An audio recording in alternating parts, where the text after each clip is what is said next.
آپ کو بتائیں کہ ابھی وفاقی وزیر خزانہ اسحاق ڈار وزارت خزانہ پہنچے ہیں۔ مناظر آپ دیکھ رہے ہیں وزارت خزانہ کے، یہ مناظر ہیں جہاں پر وزیر داخلہ رانا ثناء اللہ بھی ان کے ہمراہ ہے۔ آج ہی وزیر خزانہ اسحاق ڈار نے اپنے عہدے کا حلف اٹھایا ہے اور اب وہ اپنے اس وقت دفتر پہنچے ہیں۔ بالکل، اور میڈیا سے گفتگو کا آغاز کر رہے ہیں، وہ بھی اپنے ناظرین کو دکھاتے ہیں۔ نیچے لانا کیا توقع کر رہے ہیں کہ مہنگائی کو کیسے کنٹرول کریں گے؟ کیا فارمولہ ہے؟ ڈالر کتنا نیچے آئے گا؟ دیکھیں، بسم اللہ الرحمن الرحیم، نحمدہ و نصلی علی رسول الکریم۔ آپ سب کو معلوم ہے کہ اس ملک کی معیشت مسلم لیگ نون نے جب حکومت چھوڑی تو کدھر کھڑی تھی؟ 2% فوڈ انفلیشن تھی، 4% CPI تھی، consumer price index, general inflation, 6.25% interest rate تھے اس ملک میں، ہائیسٹ ریزروز تھے، سٹیبل پاکستان کو روپیہ تھا 104.50 روپے پہ، اور پاکستان کی گروتھ 6.3% پہ تھی۔ 3 دھرنوں کے باوجود 2014 کا دھرنا، PTI کا سیکنڈ دھرنا اور پھر فیض آباد کا دھرنا، اگر وہ نہ ہوتے تو شاید گروتھ جو ہے وہ 7.5 تقریباً 7 سے 7.5% ہوتی اللہ کے فضل و کرم سے۔ اور یہ وہ تمام پاکستان کے میکرو اکنامک انڈیکیٹرز کا نتیجہ تھا کہ دنیا کی گلوبل رپورٹ جب آئی پرائس واٹر ہاؤس کوپرز کی تو انہوں نے کہا کہ پاکستان کی معیشت جس سپیڈ سے جتنا ریکور کیا ہے، جتنی ترقی کی ہے، یہ 2030 میں 2030 میں یہ دنیا کی 18ویں معیشت بن جائے گی۔ آپ دنیا کے جو G20 پریمیم کلب ہے، آپ ایک معاشی قوت کے ساتھ ساتھ ایٹمی قوت ہونے کے ناطے وہاں اپنی عزت اور مقام پاتے۔ یہ تمام پولیٹیکل پارٹیز کا فرض تھا کہ وہ مل کر اس 30-20-30 کو، اس پیریڈ کو کم کرتے، کوشش کرتے 4-5 سال اس میں مزید کمی آئے اور ہم اس مقام پہ جلدی سے جلدی پہنچے، اور پہنچ سکتے تھے۔ لیکن ہماری بدقسمتی ہے کہ جو کچھ ہوا، میں اس کی تفصیل میں نہیں جاننا چاہتا، آپ سب جانتے ہیں کہ ہر چیز کو کھلا چھوڑ دیا گیا، روپے کو جو تباہی کی گئی، اس کے نتیجے میں ملک میں جو مہنگائی ہوئی، مہنگائی کے نتیجے میں انٹرسٹ ریٹ جو ہیں وہ قریباً 13-14% پہ چلے گئے، کووڈ سے پہلے، پھر کووڈ کی وجہ سے 7% پہ آئے، یعنی آپ you name it and the trouble and problem was there. اب وہ 4.25 سال کی جو تباہی ہے بھائی جان، وہ 5-6 مہینے جو ہماری حکومت آ چکی ہے PDM کی، اتنے پیریڈ میں آپ چیزوں کو ریورس نہیں کر سکتے۔ تو ہمارے لیے بالکل ایز اے نیشن ہمارے لیے بہت چیلنجز ہیں۔ انشاءاللہ ہم نے ماضی میں بھی ان کو بڑی کامیابی سے ان کو ہم نے فیس کیا۔ میں آپ کو یاد کرا دوں، 98-99 میں یہی ملک تھا، معاشی دھماکے کیے، ایٹمی دھماکے کیے، دنیا نے بدترین معاشی پابندیاں پاکستان پہ لگائیں، لیکن کیا پاکستان میں کسی چیز کی کمی آئی؟ کیا پاکستان میں کسی چیز کی لائن لگی؟ کیا پاکستان میں عوام کو کوئی مہنگائی کا طوفان نظر آیا؟ نہیں۔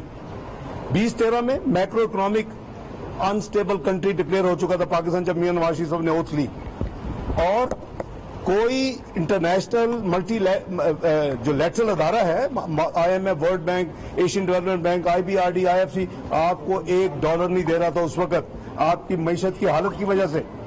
اور یہ پریڈکٹ کیا گیا تھا کہ 6 یا 7 مہینے میں جو بھی حکومت آئے گی، الیکشن سے پہلے جو بھی حکومت آئے گی، کسی کو نہیں پتا PMN جیتے گی اور آئے گی، وہ ڈیفالٹ کرے گا۔ یہ میں آپ کو 2013 یاد کروا رہا ہوں۔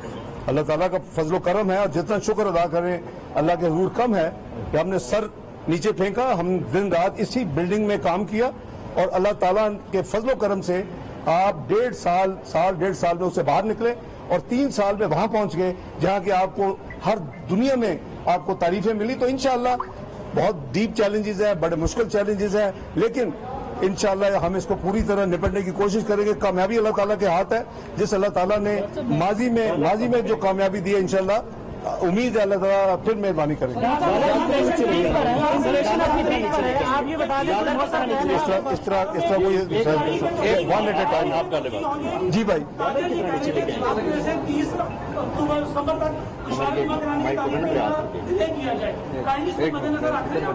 آپ کا کیا خیال ہے، کیا کرنا چاہیے؟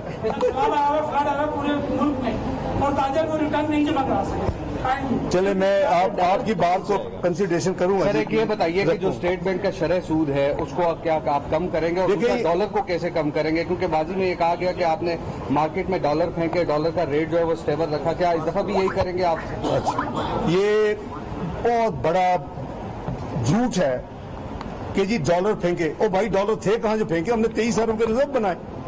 اگر اتنی سچ ہوتی تو آپ کا خیال ہے کہ پچھلی حکومت عوام کو سارا کٹا چٹا نہ دیتی؟ یہ پولیٹیکل سٹیٹمنٹس ہیں, اور آپ اگر صحافی بھی سمجھے کہ وہ صحیح تھا تو مجھے دکھ ہے, افسوس ہے. وہ تو ایک سیکنڈ مجھے بات ختم کرنا. اور جو دوسری آپ نے بھائی بات کی کہ یہ ایک ہماری نیچرل پروگرس تھی, گروتھ تھی, اور ہماری اکنامک پالیسیز کا میاں نواز شریف کی ویژن کے نیچے وہ اس کی کامیاب یعنی ایک اس کا رزلٹ تھا. تو آپ ہمیں ٹائم دیں, یہ ساری چیزیں انٹر ریلیٹڈ ہے. آپ نے انٹرسٹ ریٹ کی بات کی ہے, میں نے ابھی آپ کو بتایا کہ جب آپ کا روپیہ گرے گا, امپورٹڈ انفلیشن ہے اس وقت میرے نزدیک. ایک بلک جو ہے مہنگائی کا اس میں امپورٹ کی وجہ سے ہے. جو چیز 104 میں خریدی جاتی تھی یا جب ہماری حکومت نے چھوڑا 115 میں خریدی جاتی تھی, وہ اب 240 میں خریدا گیا ہے 1 لیٹر پیٹرول. تو میں اپنا ایک بیرل پیٹرول. تو میں یہ سمجھتا ہوں کہ آپ یہ دیکھیں کہ اگر یہ چیزیں جو ہیں یہ اگر ہم اس کو صحیح طریقے سے مینج کرتے ہیں, اور میں یہ نہیں کہہ رہا کہ مارکیٹ بیسڈ ٹریڈ نہیں ہوگا. پی ایم ایل این کی وہ حکومت ہے جس نے مارکیٹ بیسڈ ریٹ اس ملک میں نافذ کیا تھا 1999 فیبروری میں. یہی خادم تھا اس بلڈنگ میں. معاشی دھماکوں کے بعد اکانومی کو سٹیبل کر لیا, ہم بالکل ٹھیک ہو گئے, دوبارہ سٹیبل ہو گئے. اس وقت ہم نے یہ کیا تھا. تو میں مارکیٹ اکانومی بلیو کرتے ہیں, ہم وہی ہوگا. لیکن کسی کو پاکستان کی کرنسی سے کھیلنے کی اجازت نہیں ہوگی. کسی اسپیکولیٹر کو, کسی ہنڈی والے کو, ان کو یہ نہیں سمجھ آتی کہ جب 1 روپیہ بڑھاتے ہیں تو پاکستان کے اوپر 110 ارب کا قرضہ بڑھ جاتا ہے. تو انشاءاللہ ہر چیز کو ٹیکل کریں گے, ماضی میں کیا انشاءاللہ. دیکھیں قوم کو تو اللہ تعالیٰ نے آلریڈی الحمدللہ پہلے 2 دن میں پیغام دے دیا ہے. آپ کا روپیہ بہتر ہونا شروع ہو گیا ہے, اس کی قدر بہتر ہوئی ہے. اس ایک قدر کی وجہ سے آپ کے 1200-1300 ارب روپے قرضوں میں کمی ہو گئی ہے. یہ اللہ تعالیٰ کا کرم ہے. پہلے بھی یہی ہوا, آئی ایم ایف سے پیسے آنے کے بعد. آپ نے آرٹیکل لکھا تھا سر, آپ نے ایک آرٹیکل لکھا تھا اسٹیٹ بینک کے حوالے سے. پچھلی گورنمنٹ نے رضا باقر کو گورنر اسٹیٹ بینک لگایا, اس پہ آپ نے ایک اسٹیٹ بینک امینڈمنٹ بل پہ ایک آرٹیکل وہاں سے لندن سے بیٹھ کے لکھا تھا. کیا اس میں جو ڈالر کی جو انٹرونیشن اسٹیٹ بینک کی ڈالر کی کمی کے حوالے سے اس میں کوئی امینڈمنٹ مزید کریں گے یا اس کو؟ دیکھیں دنیا میں سینٹرل بینک جو ہیں, میں آپ کو بڑے وثوق سے نمبر نہیں دوں گا جتنی. دیکھیں ایک تو یہ کہ دنیا میں سینٹرل بینک جو ہے وہ انٹروین کرتے ہیں. امریکہ بھی کرتا ہے, انگلینڈ بھی کرتا ہے, تمام دنیا کرتی ہے. انہوں نے ایک بینڈ رکھا ہوتا ہے, ایک اس کے اگر اوپر جائے تو انٹروین کرتے, اس کے نیچے جائے تو انٹروین کرتے. نمبر 1. نمبر 2 یہ کہ جب ہمارے سینٹرل بینک نے جو انٹروینشن کی, منسٹری آف فائنانس تو نہیں کرتی ہمارے ٹینیور میں, جو ہم نے وہ انٹروینشنز کی, میں آپ کو یقین سے یہ بتا رہا ہوں ذمہ داری کے ساتھ, پی ٹی آئی کی گورنمنٹ نے اس سے کہیں زیادہ خرچ کیا جب 152 پہ لے کے آئے. میں آپ کو فیکٹس بتا رہا ہوں. تو اس لیے انٹروینشن اپنے ملک کے لیے کرنا کوئی بری بات نہیں ہے, لیکن آبویسلی آپ کی ریئلسٹک اپروچ ہونی چاہیے. اب آپ بات آ گئی آپ کے اسٹیٹ بینک لا کی. دیکھیں کوئی میں نے بالکل لکھا تھا, میں نے انٹرویوز دیے تھے, اور ایک میرے آرٹیکل اور انٹرویو کے بعد حکومت نے خود کئی چینجز کی. اگر آپ دیکھیں ان کا جو پہلا ڈرافٹ تھا وہ پی ٹی آئی کی حکومت نے وہ نہیں ڈالا, پھر اس کو امینڈ کیا. تو میں سمجھتا ہوں کہ میں نے قومی فرض ادا کر دیا انگلینڈ میں بھی بیٹھ کے, اور کچھ چیزیں ہیں جو میں سمجھتا ہوں کہ وہ غیر مناسب ہیں, وہ انشاءاللہ اس کو بھی جب وقت صحیح ہوگا اس کو بھی ٹھیک کریں گے. اور میں آپ کو یہ بھی یاد کرا دوں, ہم نے اس ملک میں پاکستان کا لیٹسٹ جو کمپنی ایکٹ 2017 کا دیا تھا, یہ 1984 کے بعد پہلی دفعہ آپ کو ایک ہم نے کمپنی لا دیا انٹرنیشنل پریکٹسز کے حساب سے. اس پہ بھی انہوں نے 15 چینجز کی, میں آپ کو یاد کروا رہا ہوں. اور اس پہ بھی میں نے آرٹیکل لکھے, میں نے انٹرویو دیے, 14 چینجز واپس لے لی, اور کہا کیبنٹ میں رپورٹ ہوا, مجھ سے کس نے کروا لی ہے بھائی, تم کیسے خود وزیر اعظم ہو کہ تمہیں خود ہی کر دیتے تم.